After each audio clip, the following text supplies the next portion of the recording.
respected by everybody that knows him, but in particular the European countries. They have great reliance on him, and he's done a fantastic job. And we had a tremendous meeting, I guess it's about a month ago, and I think Mark will tell you that it was really perhaps more important the date of November 5th. That was the election day. Maybe that was the most important, because we've made tremendous progress together. And one of the reasons that you're here today is to hear that we are very unhappy, I am, with Russia. But we'll discuss that maybe a different day. But we're very, very unhappy with them, and we're going to be doing very severe tariffs if we don't have a deal in 50 days. Tariffs at about 100%. You'd call them secondary tariffs. You know what that means. But today we're going to talk about something else. And as you know, we've spent $350 billion approximately on this war with Russia and Ukraine, and would like to see it end. It wasn't my war, it was Biden's war. It's not my war. I'm trying to get you out of it. And we want to see it end. And I'm disappointed in President Putin, because I thought we would have had a deal 2 months ago, but it doesn't seem to get there. So based on that, we're going to be doing secondary tariffs if we don't have a deal in 50 days. It's very simple. And they'll be at 100%. And that's the way it is. That can be more simple. It's just the way it is. I hope we don't have to do it. But regardless, we are going to be, we make the greatest military equipment in the world, whether it's missiles. You saw that recently in Iran, the way those planes flew in. They had every single, 14 bombs hit every target. Then you had the helicopters shoot a total of 30 bombs, 30 missiles, and they hit every single, Marco, is that right? Every single piece, every single target. And it was, I guess, on a scale of 0 to 10, they say it was about a 15. That's how successful it was. That's how lethal it was, a word they like to use nowadays. But it was an amazing, well-organized attack that people in this country wanted to do for 24 years. You know, when we had the pilots in last week, they were saying, "Sir, we've been practicing this for 24 years," meaning people, not them, but other people that are a little older now. But they too, and you were the one that let us do it. But we've been practicing it 3 to 4 times a year for 22, 24 years, because they always knew they had to stop Iran from doing what they were doing, which is trying to come up with a nuclear weapon, a nuclear bomb. And we did it very successfully. And we make the best equipment, the best missiles, the best of everything. The European nations know that. And we've made a deal today, and I'm going to have Mark speak about it, but we've made a deal today where we are going to be sending them weapons, and they're going to be paying for them. The United States will not be having any payment made. We're not buying it, but we will manufacture it, and they're going to be paying for it. Our last meeting of a month ago was very successful in that they agreed to 5%, which is more than $1 trillion a year, so they have a lot of money. And these are wealthy nations. They have a lot of money, and they want to do it. They feel very strongly about it, and we feel strongly about it, too. But we're in for a lot of money, and we don't want to do anymore. And we can, but we make the best, and we're going to be sending the best to NATO, and in some cases to maybe, at Mark's suggestion, if we go to Germany, where they're going to send early on missiles, and they'll be replaced, and NATO is going to take care of it. It's going to be coordinated by NATO, and they're going to work very much with Matt Whitaker, who's right here, who's a great ambassador, and Matt's going to be coordinating. You better do a good job, Matt. I will. But Matt's going to coordinate. He's a very talented guy. He's going to coordinate everything. So in a nutshell, we're going to make top-of-the-line weapons, and they'll be sent to NATO. NATO may choose to have certain of them sent to other countries where we can get a little additional speed, where the country will release something, and it'll be mostly in the form of a replacement. And I'd like to have Mark, and again, just a highly respected, pretty young guy, for having had the career that he's had, because he had an amazing career before going to NATO. So we spent a lot of time together over the last couple of months. And if you could say a few words. Absolutely. Thank you. No, Mr. President, dear Donald, this is really big. This is really big. You called me on Thursday that you had taken a decision. And the decision is that you want Ukraine, what it needs to have to maintain, to be able to defend itself against Russia, but you do want the Europeans to pay for it, which is totally logical. And this is building on the tremendous success of the NATO summit. The 5%, but also the decision to keep Ukraine strong and the decision to increase our defense industrial production. So based on that, that was Europe stepping up. This is again Europeans stepping up. So I've been in contact with many countries. I can tell you that at this moment, Germany massively, but also Finland and Denmark and Sweden and Norway, the United Kingdom, the Netherlands, Canada, they all want to be part of this. And this is only the first wave. There will be more. So what we will do is work through the NATO systems to make sure that we know what Ukrainians need, so that we can make packages. Of course, in a way, we discussed it this morning with Pete Hegseth at the Pentagon, in a way that, of course, the US will keep on its stockpiles necessary to defend this country. That's absolutely clear. But it will mean that Ukraine can get its hands on really massive numbers of military equipment, both for air defense, but also missiles, ammunition, etc., etc. So if I was Vladimir Putin today and hear you speaking about what you were planning to do in 50 days and this announcement, I would reconsider whether I should not take negotiations about Ukraine more seriously than I was doing at the moment, if I was Vladimir Putin. But when I'm Ukraine, I think this is really great news for them. So I really want to thank you for that. And it means the Europeans paying for it. And again, I mentioned all these countries, we will deal with that. And exactly as you said, it might also mean that countries will move equipment fast into Ukraine and then the US later backfilling it because speed is of the essence here. So really, thank you. This is important. You did a great job. It's a really great job. We've been very successful in settling wars. You have India, Pakistan, you have Rwanda and the Congo. That was going on for 30 years. India, by the way, and Pakistan would have been a nuclear war within another week, the way that was going. That was going very badly. And we did that through trade. I said, we're not going to talk to you about trade unless you get this thing settled, and they did. And they were both great leaders, and they were great. But Rwanda and the Congo, that was going on for 30 years, and at least 7 million people killed, and killed with a lot of pretty rough weapons like machetes, heads chopped off, going on for many years. You couldn't even get near the countries. Nobody wanted to get near. It's so frightening. And we got that one solved. Serbia, Kosovo, got that solved. That was going to be one that was going to happen. And again, that was something I used. I use trade for a lot of things, but it's great for settling wars. That was really very important. We're working, Marco's working very hard with everybody here on the Strip, the Gaza Strip.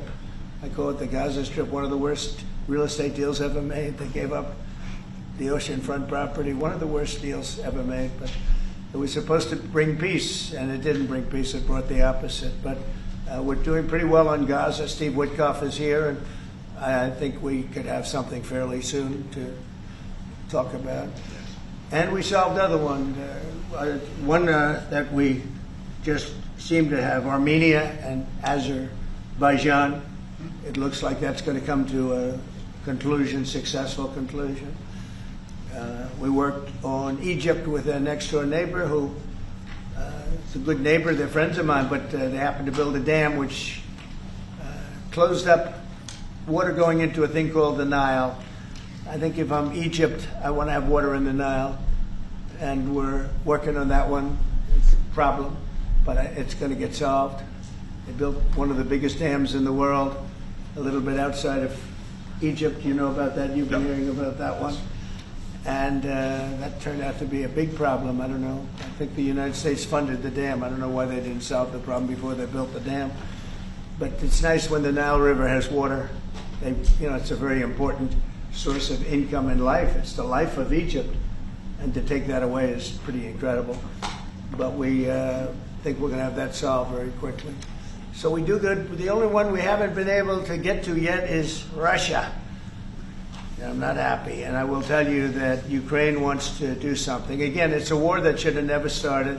If If I were president, it never would have happened. I used to speak to President Putin about it a lot. It was the apple of his eye. But once I saw what was going on, I said, they're gonna have a war here. I was outside, election was rigged, and I was outside looking in, and I said, that thing's gonna be a war. Couldn't believe it, because what Biden said was the exact opposite of what should have been said. And it started, and it's a real mess. We're losing, I guess they're losing 5,000 or 6,000 people a day. It's actually now more. I was saying 5,000 a day. It's actually more now. Mostly soldiers, but a lot of people in cities and towns that are getting blown up too. It's a horrible war, and it should be stopped. And so if it's not done, if we don't have an agreement in 50 days, that's what we're doing. Secondary tariffs, and they're biting. And I hope we don't get to the point where we do, but I've been hearing so much talk. It's all talk. It's all talk, and then missiles go into Kiev and kill 60 people. It's got to stop. It's got to stop. But the purpose of this is to say that this is a very big deal we've made. This is billions of dollars worth of military equipment is going to be purchased from the United States, going to NATO, etc. And that's going to be quickly distributed to the battlefield. Ukraine will take it up. And, say what you want about Ukraine. When the war started, they had no chance. And they still would have had no chance if the equipment, they had the best equipment, because we do make the best planes and missiles, and we make the best military equipment in the world by far. We have new things coming out that are beyond belief, and I'm very excited about the Golden Dome. It's going to give us very strong protection. We've already started that. But they had courage, because somebody has to use that equipment. And they fought with tremendous courage, and they continue to fight with tremendous courage. But they don't have, they're losing on equipment, and Russia's really taken a very positive, very strong, what they've done the last couple of weeks. Without military reasons. So what they are doing is 700 drones a day, missiles, bombing cities. This is not because of military goals. It is just creating panic, keeping people out of their sleeps, hitting towns. Yeah. It's really terrible, and it is meaning a lot of people lose their lives, but also the infrastructure, whole cities being they're wiping out the electric. It's going to take years to rebuild it. That's going to be the next problem. Yeah. Because, but that's going to take a long time. Many of the cities are knocked down to the ground. Many of the people have left, but many have stayed. I don't know. They actually stay. Most have stayed, actually. It's incredible that they stay, and knowing that a missile could be hitting your apartment house, and your apartment house that you're sitting in could collapse on top of you. And they do very heavy construction. They don't use rebar. They do very thick concrete construction. Those are heavy buildings, big buildings and heavy buildings, and they collapse like they're made out of paper. It's unbelievable to see this happening with people, so many people being killed. So we think we're going to make progress, and we hope we're going to make progress. In the meantime, we're going to get you good service on what you need. And we really became friendly with NATO this last meeting. We went from 2% to 5%, which everyone said was not even a possibility. They weren't paying 2%. Many of them were paying much less than 2%. But even those, since you became president, all committed to the 2% before the summit. And now collectively we committed to the 5%. That's right, they did. They've been very good. And I think I made a lot of friends over there. We had a couple of days of very intensive talks. And they're great people. They're leaders of countries. Many of them great countries, some of them smaller countries, but for the most part, I'd say very solid, strong countries, and very successful. Some of them are among the most successful countries in the world.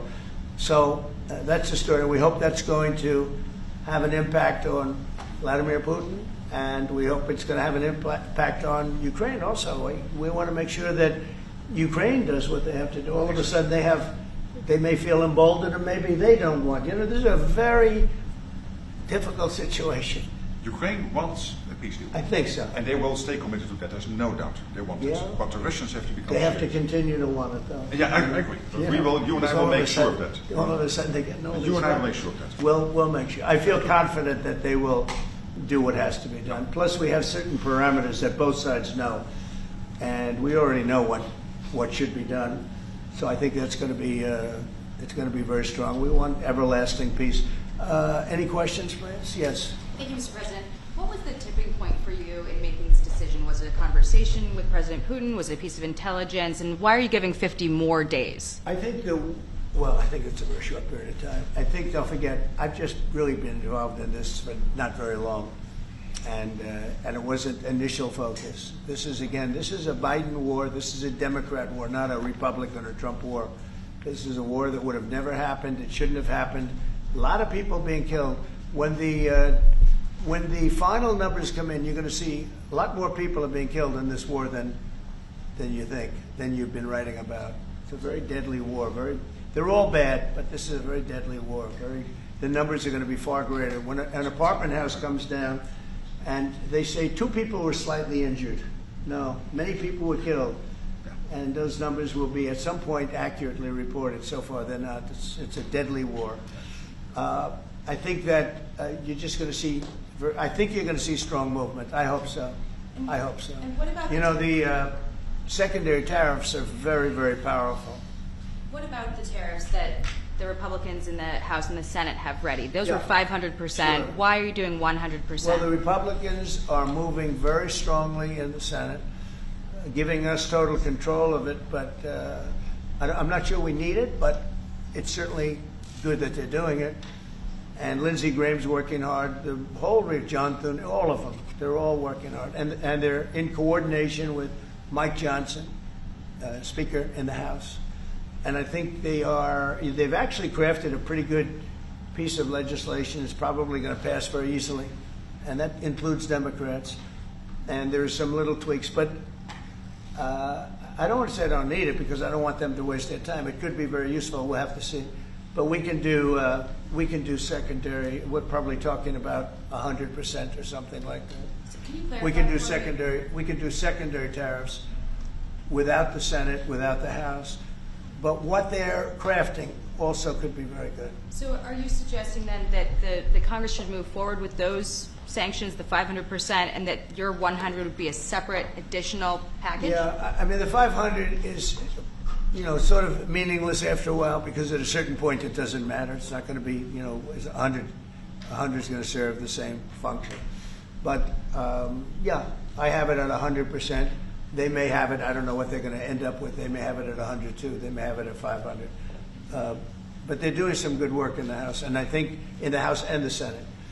And as you know, they're coordinated, and they can have it done quickly. They said they'll have it as quickly as I need it. So we'll see. We're talking to him. In fact, John Thune's coming over later on to talk. Did you call for it yet? Yeah, he's gonna come over. Thank you, Mr. President. Is it your view that Vladimir Putin mischaracterized his dedication to? Is it your view that Vladimir Putin did not clarify his intention to a peace deal? Well, and what happens now in the next phase? Is there? We're going to see. I mean, we're going to go for a period of time. Maybe he'll start negotiating. I think I felt, I don't know about you, Mark, but I felt that we had a deal about 4 times. Mm-hmm. And here we are, still talking about. And he didn't send serious people to the negotiations. So I remember that you were able, with Marco Rubio and with Steve Witkoff, to get these talks going in Istanbul. Yep. I remember I was myself in Turkey for NATO business in May, and we really put pressure on the Ukrainians to send a senior team into Istanbul, and they did. But then the Russians came up with this historian explaining history of Russia since 1250. We thought, and I thought, we should have had a deal done a long time ago. But it just keeps going on and on and on. And every night people are dying. A lot of people. A lot of Russian soldiers are dying, by the way. And a lot of Ukrainian soldiers, too. But a lot of Russian soldiers are dying. 100,000 Russian soldiers since 1st of January. Since January. 100,000 Russian soldiers dead since January. So if anybody in Moscow is listening to this, again, 100,000 dead Russians since January. This is what President Putin is doing at the moment. Yeah, please. Will these be Patriot missiles specifically, or Patriot batteries that you're planning? And everything. when do you everything? It's Patriots. It's all of them. It's a full complement with the batteries.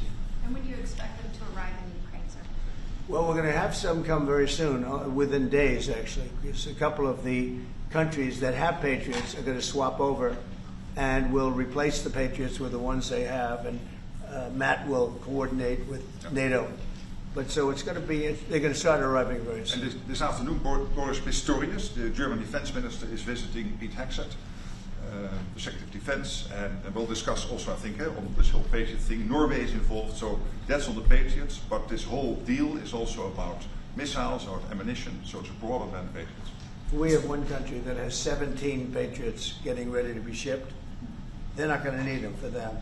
So we're going to work a deal where the 17 will go, or a big portion of the 17 will go to the war site. Mr. President. That can be done very quick. Mr. President. Mr. President, Yeah, please. could this transaction with NATO be viewed as a step towards achieving peace, letting Putin know that now Zelensky has a little bit more powerful tools in his tool chest, and maybe that brings him to the table to achieve peace? I know that you wanted to do that. Brian, that's what we've been saying. I think you might have expressed it better if you wanted to. I'm just That's trying to exactly what That was a summary. That was a nice summary. I think he's done better than us. He's a very good guy, I can tell you that. But no, it's well said. Yeah, I think this is a chance at getting peace. Or it's just going to be the same thing. I have to tell you, Europe has a lot of spirit for this war. A lot of people, when I first got involved, I really didn't think they did, but they do. And I saw that a month ago, and you were there, many of you were there. The level of esprit that they have is amazing. They really think it's a very, very important thing to do, or they wouldn't be doing it. Look, they're agreeing to, they're paying for everything. We're not paying anymore. We have an ocean separating us. I said, we have a problem. We make the best stuff, but we can't keep doing this. And Biden should have done this years ago. He should have done it from the beginning, but he didn't. He didn't know he was there. This guy, what a horrible job they did for this country. And I just hope between the border and this and so many other inflation, what a horrible administration. The worst administration in history, in my opinion. That's not my opinion. I think it's everybody's opinion. But this is something that shouldn't have happened, and we're going to see if we can end it. If I can follow up. I do want to make one statement. Again, I said it before. This is not Trump's war. We're here to try and get it finished and settled and whatever. Because nobody wins with this. This is a loser from every standpoint. But from day This one, was Biden, and this was other people. And it's a very sad. It's a very sad situation. This gentleman's doing a great job. I think he's going to get it, and Matt and everybody else that's working on it. I think he'll get this thing over with, hopefully. Mr. President, you've praised European countries today as standing up for Ukraine, as being strong. Will you allow them to continue to negotiate tariffs lower than 30% before August 1st, or is the deal set at this point? What does that mean? You mean you're talking about the tariffs? On trade, on tariffs. You're back on tariffs. You're on a more friendly tariff, right? A little bit more friendly tariff. Perhaps. No, we're going to be talking to people. We have, I watched the show this morning. They were talking about, well, when's he going to make the deal? The deals are already made. The letters are the deals. The deals are made. There are no deals to make. They would like to do a different kind of a deal, and we're always open to talk. We are open to talk, including to Europe. In fact, they're coming over. They'd like to talk to us. Mr. President, is there any concern about the U.S. stockpiles? There was a pause in delivery of weaponry to Ukraine in order to evaluate, apparently, the U.S. stockpiles. What came out of that? Evaluation. I mean, this was a very big, what we're talking about today is a very, very big day. And what Pete was doing, and me too, I knew what Pete was doing, was evaluation, because we knew this was going to happen. And now we actually announced it. They voted on it. It's all been done. So obviously that has a big impact on, when you say pause, obviously you're not going to be doing things if you don't know what's going to happen here. But we were pretty sure this was going to happen, so we did a little bit of a pause. But this is a very big event today. This is something very big. If Putin escalates further, how far are you willing to go in response? In what? How far are you willing to go if Putin were to escalate, send more bombs in the coming days? Don't ask me a question like that. How far? I want to get the war settled. They're not Americans that are dying in it, and you know I have a problem, and JD has a problem. It's a stance that he's had for a long time. They're not Americans dying, but there are a lot of people dying, and on something that should be able to be settled. And we all agree with that. This group of people, you know, we want to defend our country, but you know, ultimately, having a strong Europe is a very good thing. It's a very good thing. So I'm okay with that. Yeah, please, in the back. Yeah, is there a ceiling on what the Europeans are willing to pay for? And it sounds like, are you ruling out the U.S. paying for from additional weapons through drawdown authority? Shall I try to answer that? Because basically what the President is saying, that he is willing, of course, taking consideration what the U.S. needs itself. So it's not that you can have a shopping list and you can order whatever you want, because the U.S. has to make sure that the U.S. keeps its hand on what the U.S. needs also to keep the whole world safe, because in the end you are the police agent of the whole world. You're the most powerful nation on earth, the most powerful military on earth. But given that, the US has decided to indeed massively supply Ukraine with what is necessary through NATO. Europeans 100% paying for that.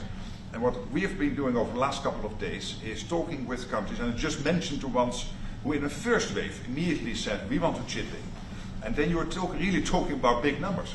Take Germany visiting today, they're really talking about big numbers.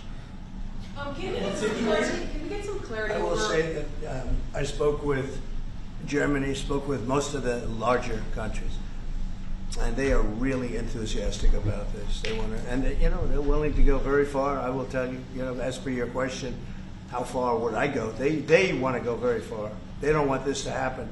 That's why I think from Putin's standpoint, it would really be good. He gets the country's economy is doing very poorly, and he's got to get his economy back. He's got to save his economy. He could save his country in a sense, but the economy can destroyed a lot of countries over the years. He wants to get that economy back.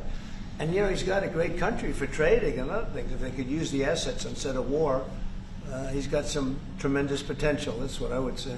How did you deliver this news to Putin, sir? Say it? How did you tell Putin this was coming?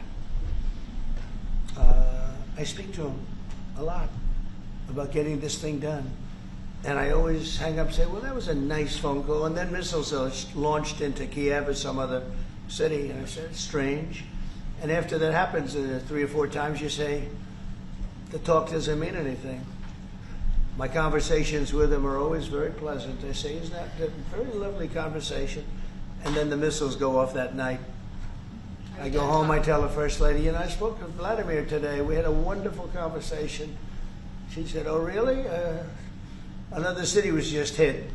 So it's like, look, he's, I don't want to say he's an assassin, but he's a tough guy.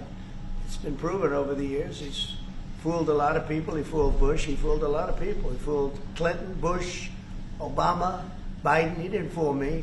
But what I do say is that at a certain point, you know, ultimately talk doesn't talk. It's got to be action. It's got to be results. And I hope he does it. It's potentially such a great country to be wasting so many people on this and the money. And look at what's happened to his economy. Look at what's happened. So, and with the threat in 50 days, yeah, the economy will be hit very hard. I mean, look, I hope he's going to do it. He knows the deal. He knows what a fair deal is. If there is such a thing as a fair deal, there's no winners here. This is a loser. This is a loser. And I dealt with him from the beginning. It wouldn't have happened, but I will say Ukraine was the apple of his eye. We talk about it. It was the apple of his eye, but it wasn't going to happen. And he understood that. It wasn't going to happen. And then I noticed, after I was out, I noticed soldiers forming at the border. Yeah. And then I heard horrible, stupid things being said from the other side. And I said, they're really handling it very, very wrong. It's a shame. Yeah. Can I add one thing, and that is about President Trump, because you came in office in January. On the 12th of February, you had your first phone call with Putin. I think you did exactly what I hope you would do. That is breaking the deadlock, starting the conversation, because you have to test him. I know Putin very well from the days when I was Prime Minister. In the Netherlands, you have to test him. And you did this, and you really gave him a chance to be serious, to get to the table, to start negotiations. Steve Witkoff, Marco Rubio, we all tried to help you. But you've now come to a point where you say, well, hey... We actually thought we had probably 4 times the deal. Yeah. I mean, you would have called and you would have Yeah. said, this looks good. Yeah. And then the deal wouldn't happen because bombs would be thrown out that night and you'd say, we're not making any deals. It was like... But it's you very- making the deadlock was crucial because you had to start that process, and you were the only one who was able to do that. I think we'll get it done. Do you think he's reasonable enough to negotiate an Yeah, end to I think this? we're going to get it done. I think, look, this is a very powerful situation. You have very wealthy countries buying the best equipment in the world. And we have the best equipment in the world. We make equipment like no other. You know, our submarines, nuclear submarines, are so powerful. They're the most powerful weapon ever built. And we have the best in the world they're 20 years behind, 25 years behind us. We have the greatest equipment anywhere in the world. I just hope we don't have to use it. Yeah, please. Thank you, Mr. President. On a separate topic here, President Biden, of all people, spoke to the New York Times over the weekend. He did not speak to them on the record during his time in office at all, but he spoke to them recently. And he defended his use of the auto pen and said that he signed off on every decision. But at the same time, the Times reports that he did not individually approve each name for the categorical pardons that applied to large numbers of people. What are your take on that? Any new revelations from that? Well, I mean, you're talking about the auto pen. Look, the auto pen, I think, is maybe one of the biggest scandals that we've had in 50 to 100 years. This is a tremendous scandal. And I know the people on the other side of the, see that desk, that Resolute desk? Unfortunately, he used it before me. But, you know, we have our choice of 7 desks. They're all beautiful, but I chose the Resolute, and so did he, unfortunately. But the people on the other side of the Resolute desk, I know them. Lisa, the whole group, and they're no good. They're sick people. And I guarantee you he knew nothing about what he was signing.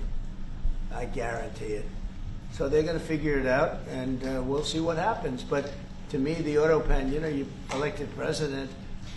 You know what the auto pen is supposed to do? Sign thousands of letters from young people that write. We get thousands of letters a week, Susie, right? Thousands. I mean, tens of thousands sometimes. I look at a room, there's a room where we have many, many people working, responding and sending letters back. That's what an auto pen's supposed to be. To write to a young 7-year-old boy that writes to the president and he wants to be president someday and he loves America. That's what the auto pen's supposed to be. It's not supposed to be for signing major legislation and all the things. No, the auto pen, and I doubt he knew. I doubt they even spoke to him about it. I think they had, it's called a freewheeling auto pen. Like, Biden was never for open borders. Biden was never for transgender for everyone. So I don't think I think the radical left people that took over the White House, and if I didn't win, our country was finished. You know, when I was in, and I said this a couple of times, I hope I don't bore you with it, but when I was in Saudi Arabia, I was in Qatar, I was in UAE, and then I met with all of your leaders, Yes, sir. including you, a great leader. He's now the leader of many countries, not just one. No. But I met with a lot of leaders over the last 2 months in the Middle East and all of the NATO countries. And I will tell you, they had one common phrase. They thought America was dead 1 year ago. And today they say, and they all say it, and I hope you'll back me up in this, but they say now it's the hottest country anywhere in the world. It is. Look at our numbers. Look at the numbers we made. You see, we made $25 billion last month. We didn't make that for years. The tariffs are kicking in. The economy is very strong, even though we have a Fed person who's terrible. He doesn't know what the hell he's doing, but that's all right. We blow through interest rates. We're doing so well, we blow through it. It'd be nice because people would be able to buy housing a lot easier. But think of it. We thought your country was dead. And they were dealing with China because they were really going to China, but not anymore. But we thought your country was dead, and now you have the hottest country anywhere in the world. So we've done a really good job, and it's an honor to have this man. This man is a star, and he's going to be dealing with another one of my stars, Matt, and you're going to do a great job, Matt Whitaker, okay? Thank you very much, everybody. Thank you, guys. Thank you, guys. Thank you, guys.